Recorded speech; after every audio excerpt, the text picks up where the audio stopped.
talk about how can you fix that problem you have on your OfferUp. So all you have to do, so you just click here on settings here. So then it's going to take you to this list. It's going to show for you like this. Then you just go down here, so you keep going down here. Then you click here on apps. So then you come to this list, and here can you looking for app, or just go above search, click on it here.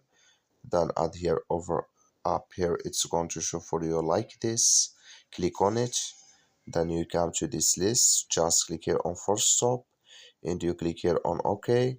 So then you go down, click here on storage here, and you click here on clear cache. Then all you have to do, so just go to your Play Store, just click on Play Store here, click on your Play Store, and you search for OfferUp. It's going to show for you like this. Then you will find here update, click on it, then it's going to fix with you. That's all you have to do. Thank you for watching. Don't forget to support us by like and subscribe.